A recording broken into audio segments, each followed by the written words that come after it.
Hi, and welcome back to another episode of the History of Fan Anime. I'm your host, William Chow, and today another exciting episode you've been waiting for. We're going to continue on with the 1980s Top 30 Showdown, okay? And this episode, we're going to continue with more of the analysis and the making of this comprehensive Top 30 list for the 1980s, okay? So, before I begin, I want to remind everyone to go down below, click like and subscribe, because it's going to take a few more episodes to go through all the titles there, and it's going to get pretty intense as the graph has shown in the past that there's more OVAs and movies now because that's near the end of the 80s, so it's going to get really challenging and tough to go through all the different OVAs. So definitely you want to make sure you are following those next episodes that are coming up. All right. So, and also. I've also made available the super thanks option. So if you really enjoy this particular episode or the series I'm doing, by all means you can thank me by hitting that button there and donating something towards the episode. Also, I do also have a subscription service available for the subscribers and the supporters.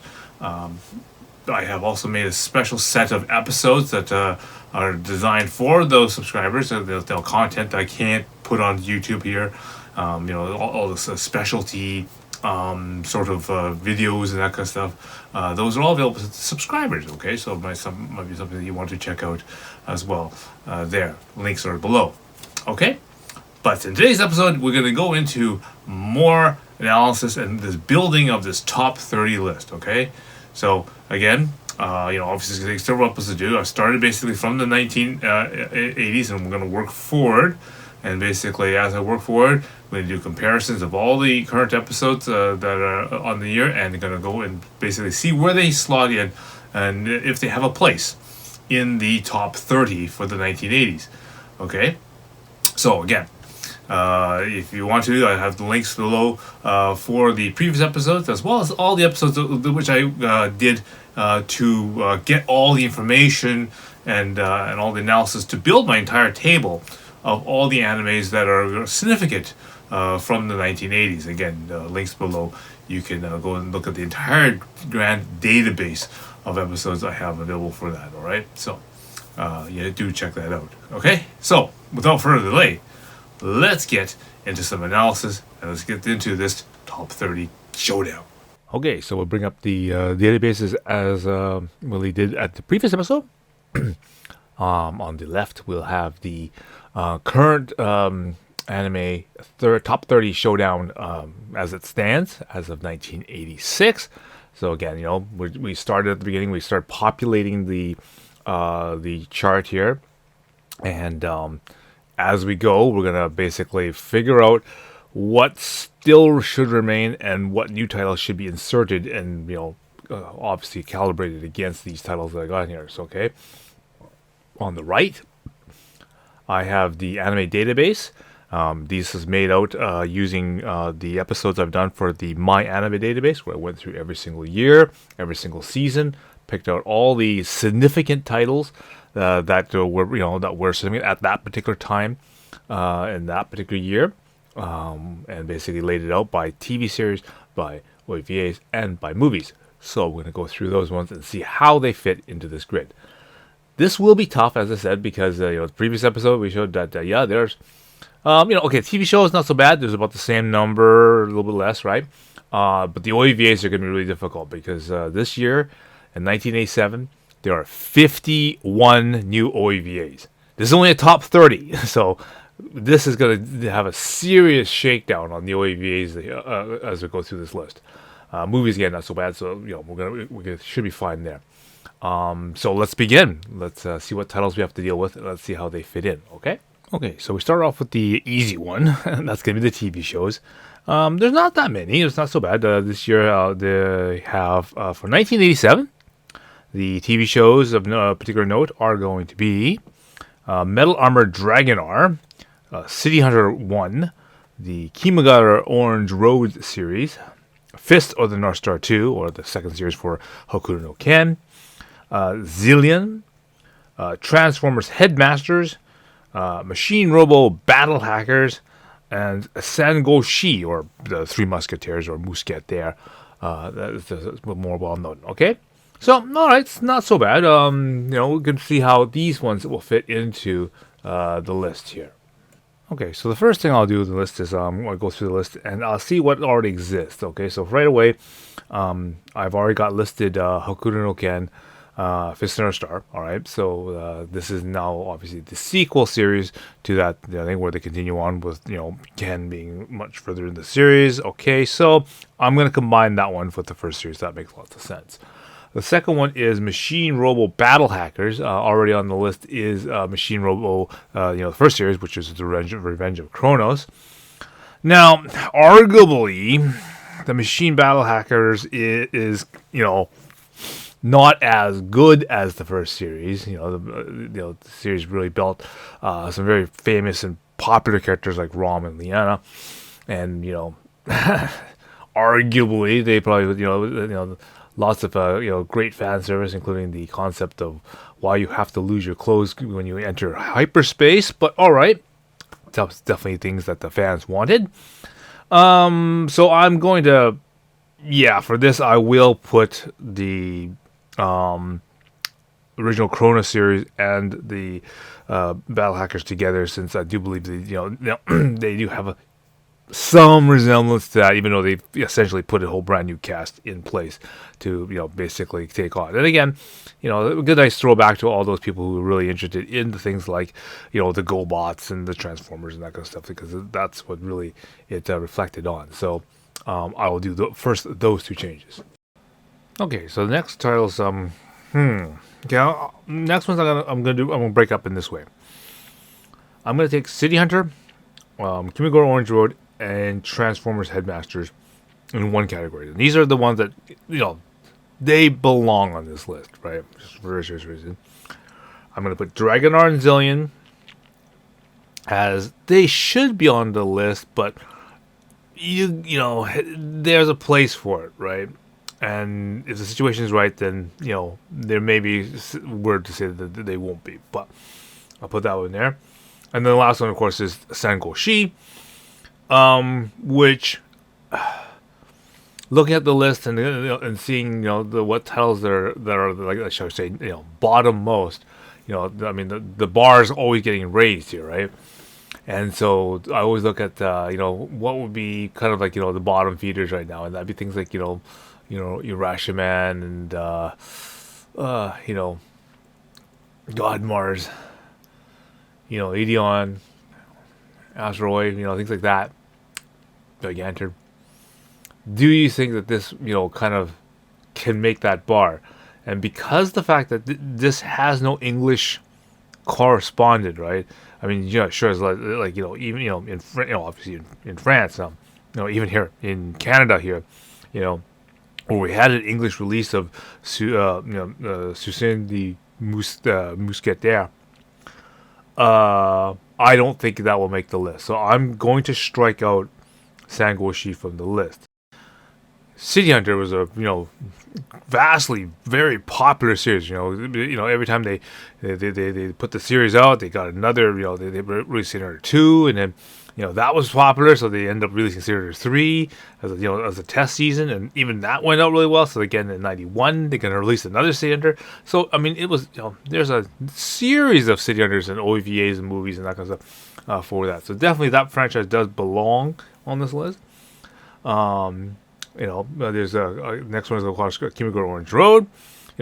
Personal favorite of mine, of course. So there's a little bit of homerism there, but simply speaking, that was sort of one of those series that I think would have probably lost to Maison Ikkaku. Probably, if you look at the ratings and the way that it was marketed and that kind of stuff. Obviously,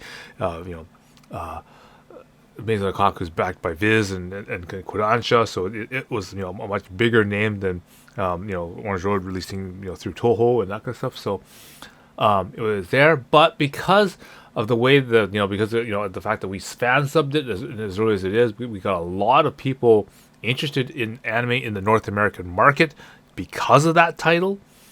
It definitely deserves a spot on this list if we could find something that basically didn't have as much North American exposure. Remember, we're talking about North American exposure on this list. And so definitely, that's why something like Sangoshi wouldn't be on the list, but Orange Road should be on the list. So, if that was the case, I would remove Godmars. Good series, better movie. Okay, so I think more people are more familiar with the movie, so I'm comfortable with removing the series. If we keep the movie, and so we'll do that. Well, I'll remove the TV series, and we'll keep the Godmars movie. I would definitely remove Rashomon, even though that Rashomon has essentially the Demolition Man storyline. I get no English exposure to that one, so that's a hard sell. So we're gonna have to take that one off the list. And of course, Transformers. You gotta have Transformers because again, in this era where you got all these shows that are giant robots, so stuff. So for example, the GoBots. We had Machine Robo. You got guys that basically are a jet that transforms, a helicopter that transforms, a car that transforms, right? And then even other shows like Bismarck and Godmars and all these other giant robot shows like Briar and all that kind of stuff, where it's multiple pieces that have to come together and join together into this giant robot, and the giant robot beats down the enemy. The enemy has, a giant robot that basically, comes together. For example, in Machine Robo, it's the Satan Six. Obviously in Transformers, you got the Constructicons and whatever, right? So it makes sense that if you were talking about a genre of these joining together robots and obviously making animes to sell toys, obviously Transformers has to be represented, so that Transformers needs to be on that list. So for that case, I'm going to slide out Gigantor. If I had a head battle against giant robot shows, I'd have to say Transformers would be the better choice on that one. And then that leaves the two other ones, Zillion and Dragonar. Now the reason again, Dragonar is another personal favorite of mine, and it's just because it's in the same lineage as Gundam, right? Zeta Gundam, Double Zeta Gundam. A lot of people rag on this one a little bit because the fact that hey, this is an exact copy of Gundam, and it's done by the Gundam team. It has the same character designer. It kind of slotted in. It was designed to be slotted in where Zeta and Double Zeta were going to be anyway, and it literally has the same storyline. The people on the moon versus the people on the Earth, and hey, why does that guy look like Char? And a bunch of kids, get the activation discs for the quote Gundams, the Dragonars, D1, D2, and D3. They can pilot it almost like immediately, and they fight against the enemy using these stolen Gundams or machines, right? So literally, it's a Gundam story. But so if there's something that replaces, I would probably put it in there. And of course, Zillion. So anyone who essentially has their heart set on a Sega Master System with the light gun, the game Zillion. It was immensely popular here for that. So again, this is the series that starts that off, and this entire series of the anime that has the section that plays in the game. We're talking about Captain Power and that kind of stuff. Shows that was released at that particular time. So. Again, I think it has a place for that. So if I'm going to look at the list again and see if those can slot in. That's it. If it can slot in, could it? And so I'm looking at the list and going, okay, well, both these two shows would probably have better and more exposure than Giant Gorg. Even though this is done by the guy who does Venus Wars and Aerion and that kind of stuff. The TV series, I wouldn't, again, was never translated and didn't have a little thing on it, so until recently. Never had a movie, so I would definitely say that a series like Zillion or Dragonar would have higher influence than that one. So I would definitely knock one of them out for that. And the other one I'm going to knock out is Space Cobra, the TV series. Again, the Space Cobra TV series never had a translation at this particular time. No one really fan subbed it. Only just recently, both Giant Gorg and Space Cobra have been picked up off of the junk pile by Discotech. So, I would have to say that those two series would be more, more influential at this time than both of those. So I'm going to slot out Giant Gorg and Space Cobra for Dragonar and Zillion. All right, so we'll make those application changes to the TV series, and then we're done the TV series. So that's a pretty good start. All right, so we just finished all the TV shows now, and now we've got the OVAs and the movies to begin, and I'm already almost hitting the 20-minute mark. So this is incredible. I mean, this is we've got so much to do, and we're just already out of time. So obviously, you're gonna have to split this up and put the next elimination round into the next episode. So again, make sure you're down below. Click the like if you haven't done so already, and then thank you so much for watching and the video this far. Absolutely. And again, make sure you click subscribe, because obviously I have to put the movies and the TV shows in the next episode. Now, I'm just going to quickly bring up the graph of this particular year here, 1987. There's a lot of stuff. Oh my God. I mean, there's a better course of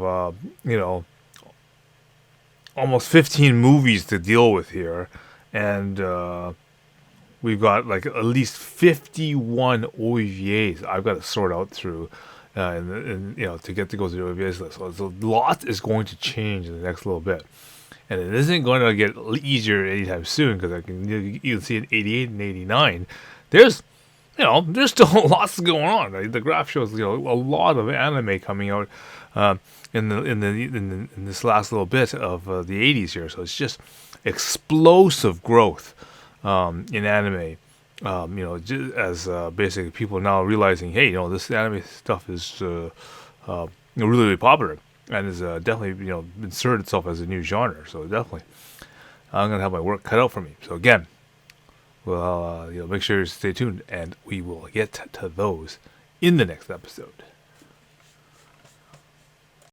So we're getting further and further on this, and again, we're gonna have to continue this on the next episode.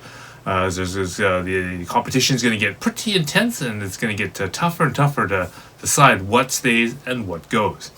So again, I hope you will join me in the next episode. Don't forget to click like and click subscribe, and make sure that your notifications are on, because then when I release that episode, then you'll know when to watch it and continue on with this series. All right?